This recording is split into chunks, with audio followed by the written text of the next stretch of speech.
everyone, and welcome to Epic Gen Table Talk. Today, we'll be talking about having people over because it always seems fun until you have to figure out the food and the vibe.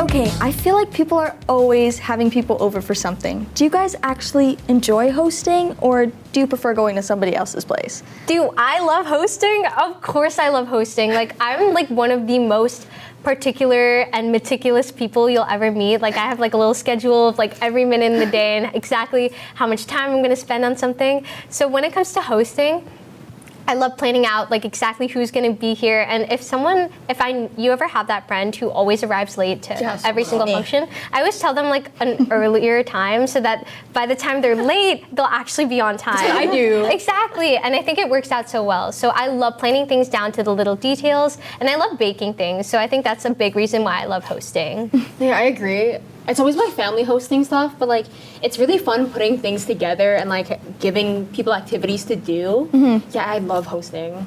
Yeah, I'm actually the opposite. I don't really like hosting very much, but I think that's because my house is a very small with an open layout format, so there's kind of no privacy to do anything, and you can see everybody, and it's just, I don't know, I don't enjoy it.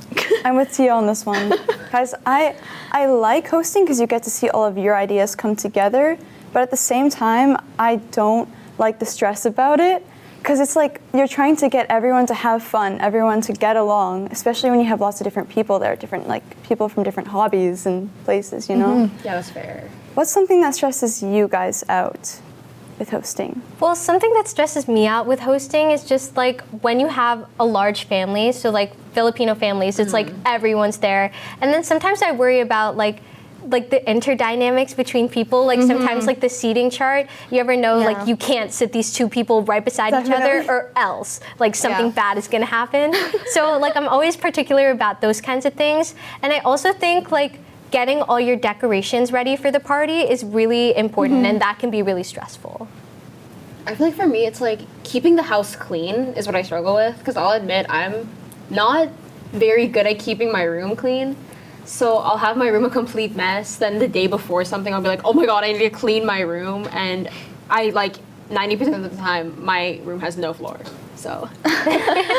Yeah. No, I'm with you right there. Yeah, no, I can agree with you on that one. I don't enjoy having to last minute clean the whole house before someone else comes over. I think what stresses me out the most, which is related to that, is the one person that always shows up early. The amount of times I've ran to open the front door with one sock on and half my hair is wet because someone showed up earlier than I asked them to, and I'm oh, welcome to the house, while putting things aside. Hair is still in curlers. Yes, exactly. Still in pajamas. No, not the vibe. What about you, Tristan? Well, I mean, I said the stressing out is really when you're inviting so many people, right? Mm-hmm. From different places, all your different friend groups. And it's how am I supposed to make people get along together and have fun and get out of their comfort to do things? Not that I want to scare people. It's just, we've got to have people talking in a party, you know? Otherwise it's just sitting here Yeah. Well, do you guys prefer booking a place or having it at your own house? Because me personally, I prefer to book a place. I don't know. It's just so much easier. That eliminates the stress of having to clean everything. Exactly. It's already clean for you. All I have to do is set up the decorations. Exactly. Not too bad. But looking it does get expensive though. That's true. Ooh, that is true. That's why I like my house better. And in this economy, exactly. You can also have it match the vibe of the party. If you want to do karaoke, you can book karaoke rooms, right? Right. Yes. Whereas setting up karaoke in your house, you know, you have to get all the stuff for it. Mm-hmm. Well, I think we all got karaoke set. I mean, yeah, I'm just saying in general. So speaking of hosting parties, what are you guys serving at those parties? Rice. Always rice. Always rice? Doesn't matter what else there is, rice 100% of the time. Yeah, I feel pizza's always a go-to. Yeah. Oh, yeah. Pizza's always simple. One. It's always a go-to. You're never really worried about if somebody's going to like pizza or not. See, I don't like pizza. What? Okay. But I serve them at parties because everyone likes pizza, right? One thing I've added to the party tray is sushi bake, though. And my friends love it. That's a good idea. Mm-hmm. Not for me. Add it to your list next time. What do you like serving? Veggie trays and fruit trays and snacks. We had this one time when there was popcorn cupcakes, and I did not like them. Popcorn cupcakes? What's a popcorn That's cupcake? What is that? It was cupcakes shaped like popcorn with popcorn or something. I don't know. Oh. It was like really little, but yeah, fruits and veggies are like a go-to, and pizza, even though I don't like it, everyone else does. So. One year for my birthday party, I had a candy bowl, but everyone brought so much candy, and we were like giving away bags of candy at the end of the night. So hashtag epic fail. Well, clearly I think we need some help. After the break, we'll be joined by someone who knows how to make simple food look amazing. So stay with us.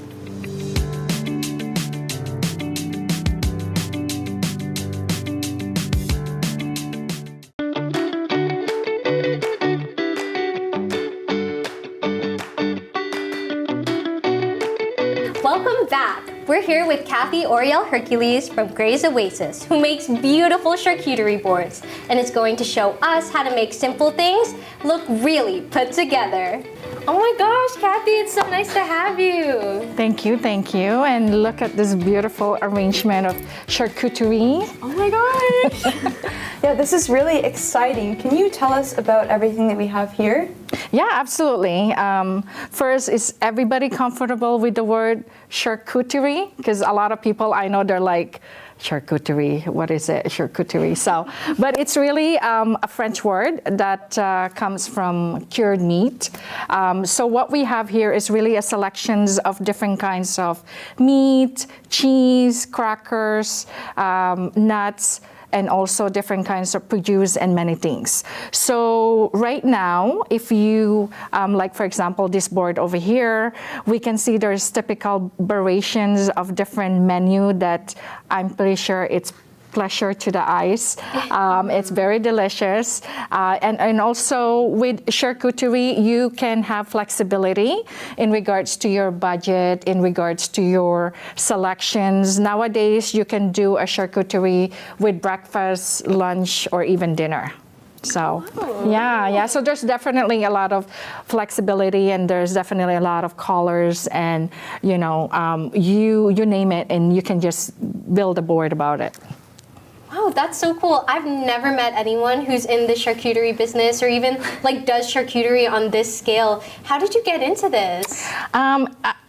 Well, my business is called Graze Oasis, and it's charcuterie and catering.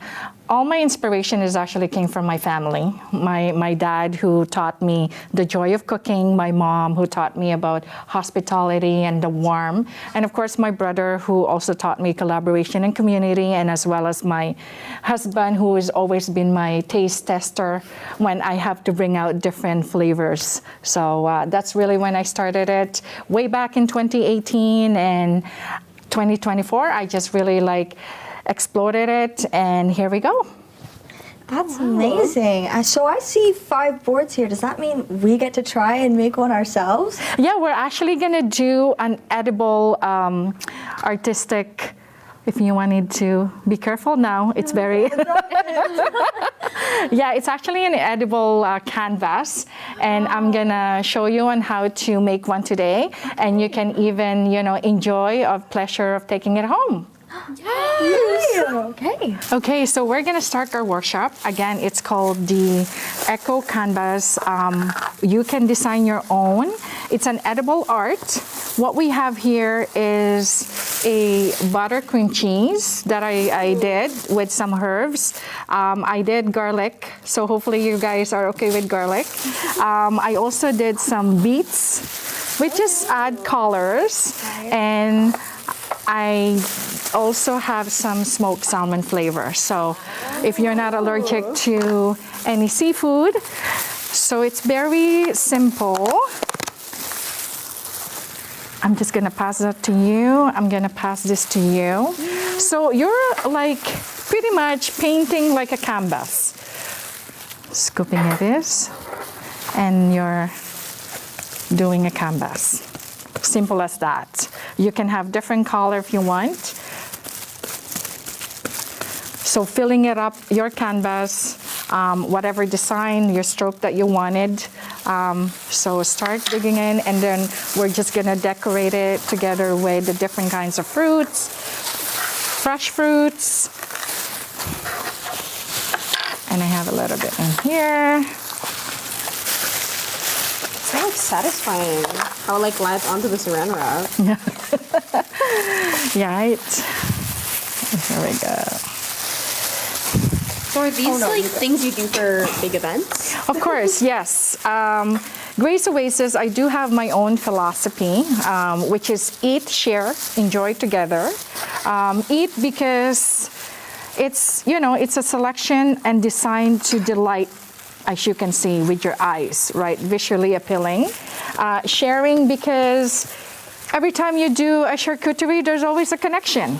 There is bringing people together and enjoy, the flavor, the craftsmanship, every bite, there's the cherishing of each moment, and togetherness is something that you're creating a memory, something that, you're enjoying it, whether it's family, close friend, in every gathering, in every occasion.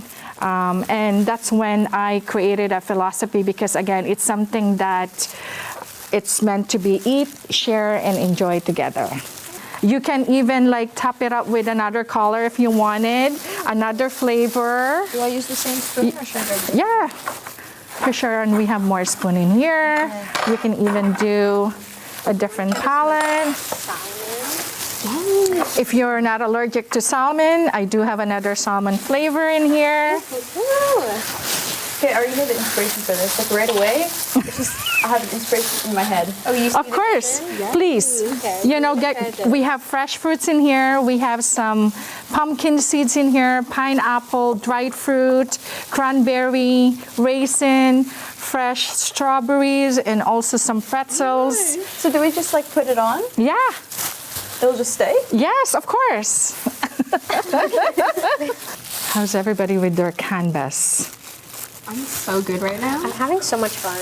Yes. And this is something very quick. As I said, any design, sky's the limit. And it's edible, right? It's something that after you created something that you can eat afterwards. My favorite part. Does anyone ever put candy on these things? Yes, for sure. Ooh. We actually, the charcuterie board that I put in there, there's the Nutella crackers in there. Oh, I love because that. again, yeah, sometimes, you just wanted that sweet ending at the end. There's a salami roses fold in there. There's also some peony, a calla lily in salami roses. Wow. You can have different foldings of your salami. So if I wanted to do this for a party, what's a small budget? How much does it cost usually? Again, as I said a while ago, there's so much flexibility in doing your own charcuterie. Whether we can even start from skewers, we have samples of skewers in the front. I actually did a mix of some salami skewers with prosciutto and melons. There's also some dried fruit skewers, shrimp skewers together with your bocconcini, Another thing that you can do as well is with the cups. Again, that's another in lower budget, but in different flavors. And then you can do your personal charcuterie, which, enjoy it with your close friend. And then the grand board charcuterie, and of course, the gracing table. So it can definitely start from a lower budget to expensive budget of gracing table to feeding a whole community or a whole event with different luxurious taste selection. In weddings, in customization, in a corporate event, in a small gathering. Yeah, so that's the budget that you can definitely work on. So much flexibility. If we were to make this Christmas themed, what type of things should we put on it? Christmas, wow. You can probably focus on the different molding of different cheese. There's a lot of different textures of cheese, festivals, holidays, flavorful cheese that you can use on your charcuterie board. Even you can shape it up with a Christmas tree or crystal balls as well. And I find it as well, a lot of Christmas is the use of gold and red that really pops up on, your charcuterie board, Like for example, on spring, like right now, don't hesitate to use your explosion of flowers, the color of the spring, your vegetables, your fresh, like your carrots and your grapes and all your edible flowers like what we're using right now, and all your fruits and your strawberries as well. Okay, so what about graduation? Oh, I love graduation. Graduation, you can even play with the year, the month by molding a different on the pretzel, molding it with a different year, come up with like probably their favorite color, and then you can incorporate your again, your fresh fruits on whether you're doing a board or cups, you can always do something like that. What about a Halloween theme? Well, Halloween is always like with your Friday the 13th theme, or even your spooky, some different kinds of cats and witches hat on your charcuterie board, or even as simple as different folds of your salami that you can mold it around your using by blackberries or your dark colors and blueberries. And what about, I know we brought this up, what about like a birthday party? Birthday party is always the greatest. You can even do a charcuterie board by their age, for example, sweet 16 or 18, and you can fill it up with their favorite fruits, for example, or their favorite crackers, and you can incorporate again your fresh salami roast fold and different kind of cheese, different flavors, different textures, whether it's a cheddar, blue cheese, and then the color, together with the different crackers that you can find. Yeah. Okay, this is definitely something I think I need to try it next time I have people over. For sure. Okay, I think almost everybody is done with their board. Looking amazing. What do we have? You'll share them? There you go. Wow, look at this. Wow, everybody is creative. Oh, beautiful, beautiful, beautiful. Can I just say thank you so much, Kathy, for teaching us how to make these. I will definitely be using this at my next party that I'm gonna host.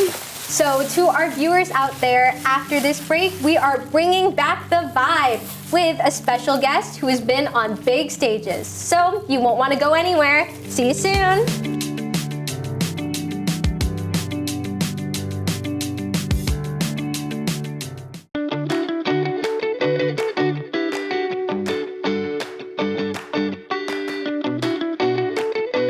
Welcome back! Our next guest is a singer and performer who's taken the stage internationally and even received a standing ovation on Canada's Got Talent. Let's welcome Beverly Saraza! Thank you so much, girls, for having me here. I'm so happy to be part of the table talk today. Thank you so much for coming. Thank you, and of course, I'm so excited to share this time with you guys. So I just have a question. What first got you into singing? It's because of my mom and my godmother. Filipinos always do karaoke, and they've been doing karaoke like every day. That's why since I was 2 years old, I'm already singing like old songs, Anne Murray, Carpenters kind of songs.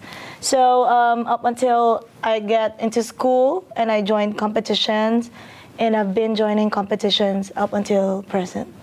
Wow, so speaking of competitions, you've been on Canada's Got Talent and even shared the stage on ASAP in the Philippines. What's a standout moment for you? I think the biggest moment for me is the Canada's Got Talent.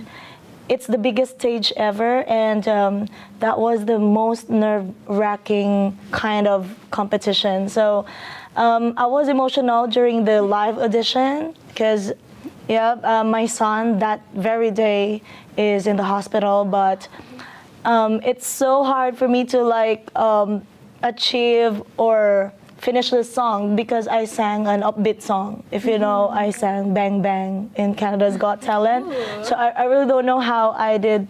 I just prayed. I put up the energy back again, and I was so nervous. But it's a great experience, and it's a great exposure. And because of that, I think finally my talent has been seen. Aw, that's so beautiful. So all of us here are like performers, and I think we definitely understand what you mean when you get like nerves before a performance. What do you do in those kinds of moments? Yes, honestly, until now, if I perform in any events, I still feel nervous. And I think it's normal. What I do backstage is just do a little bit of vocalization and, of course, deep breaths. That's it. Can you show us like some of those techniques? The one that you're doing earlier, that's exactly what I do. I just do. And then I learned from one of my mentor that deep breaths can help. So yeah, I just inhale and then hold it and then release it slowly. Can we all try the 3, All together. 2, 1.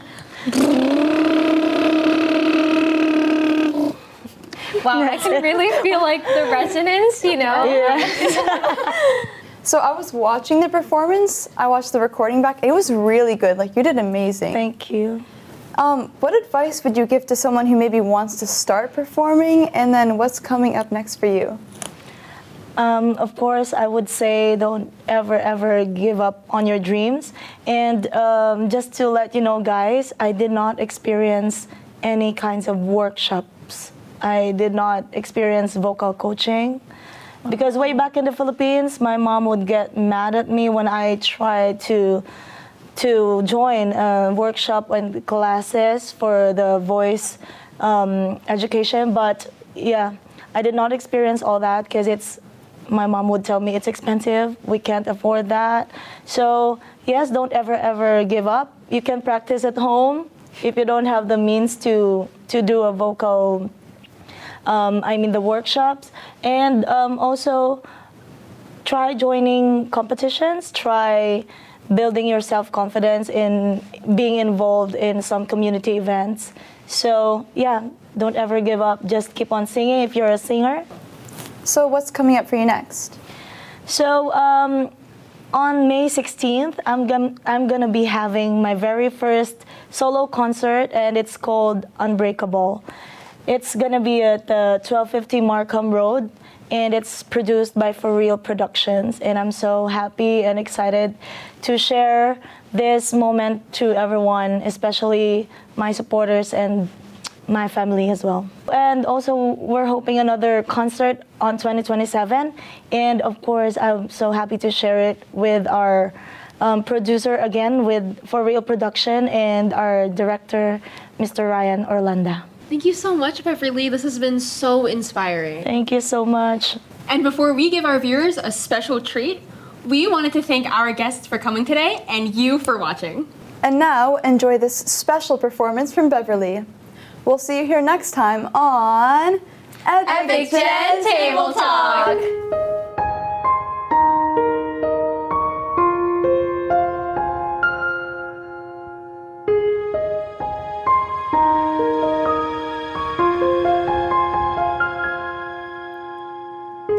I'm trying to hold my breath, let it stay this way.